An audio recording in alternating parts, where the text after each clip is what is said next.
Edaters. One of gaming's oldest builds, but sometimes old ways are best, and in the right environment, Edaters' team-oriented gameplay can really thrive. Let me take you through the strategy and history of Edaters before we answer the ultimate question. Are Edaters OP?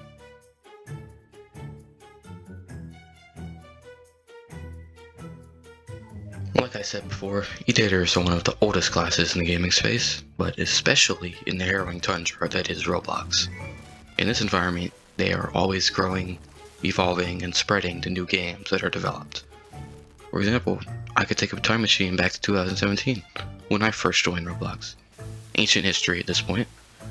Edaters still dominated the meta of many environments, the only real difference being they had less variation in outfits because user-generated content didn't release until around 2020. Also, being the 4th UGC update means meta-defining classes like the cosplayer weren't around yet, and the cosplayer is a force to be reckoned with if you find yourself in their territory. This environment was much less expansive than today's era, and the Edaters took advantage of that. They dumped a majority of their skill points into a key skill that brought them above the rest of the player base: communication. While communication is a common skill for almost all classes in today's era, it wasn't always that way. Population and variation of species at the bottom of the tier list have gotten much smaller over time, with guests going extinct and countless free accessories making bacon hairs a rare sight. Communication is available to almost everyone you'll run into today. But back then, there was a multitude of builds without access to that communication skill. Guests couldn't speak, and people that were new to the game didn't know how to. And still today, communication is an invaluable asset to the Edaters gameplay. The ability to call party members from across the map to come to their aid is a powerful tool to say the least. A team-oriented build like the Edater only gets more dangerous with more party members. At the peak of their effectiveness, they can be a top-tier scavenger build with a maxed out party. Their swarming playstyle makes it almost impossible to isolate a 1v1 with one member. Their communication is almost like a hive mind skill that communicates with each other at incredible rates.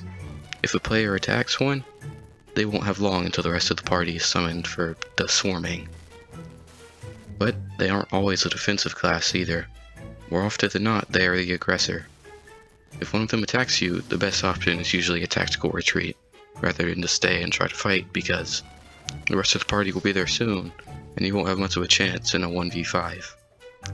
Due to this passive-aggressive gameplay, calling it a scavenger build isn't a terrible description for these players, who truthfully often use low-health players or new players for free damage and kills. Now we've been through a brief breakdown of their playstyle. Let's get into their stats to show their strength and ultimately their weaknesses. Playing as a team may seem like a smart idea at first, and yes, it is a benefit the majority of the time. It often leaves a couple of weaknesses out in the open. While Edaters have the knowledge to understand that fighting together is strong, they often lack the awareness to understand the flaws in that very strategy. This makes it easy for the average player to outsmart them in a head-on encounter. With all that being said, their base stats are not one of those weaknesses.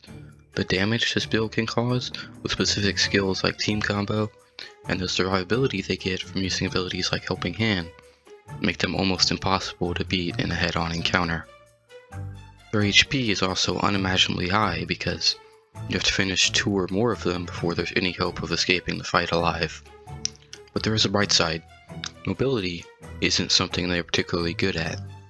If they don't move together, their playstyle becomes obsolete, and they lack the intellect points to move in spread out formations, so catching them moving in one big group is easy. And one big group makes area of effect attacks all the more effective.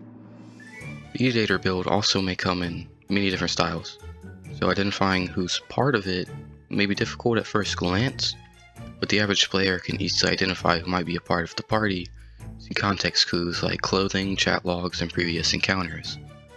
They don't use stealth as part of their general gameplay, so players can use this to carefully pick their battles.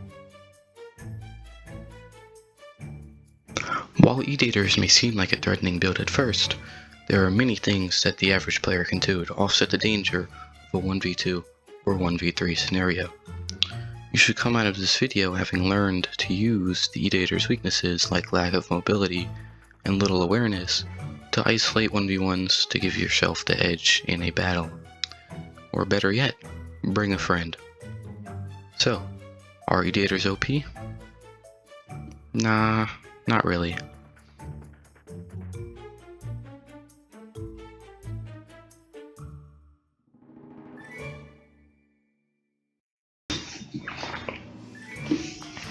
Hey, thanks for watching this video. I actually put significantly more effort into this one than any other video I've posted in the past 5 years.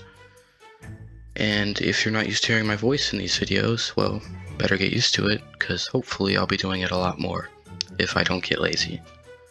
Also, I definitely stole this format from a different YouTuber, and I think it's fun, so if you know who I stole it from, leave it in a comment, and I'll pin the comment for the first person that posts a comment, and I'll remember your name for later. You never know, it might come up at some point in the future. Also, shout out to my new microphone. Wouldn't have been able to do this without it. Anyway, thanks for watching, and I'll see you guys in the next one, hopefully.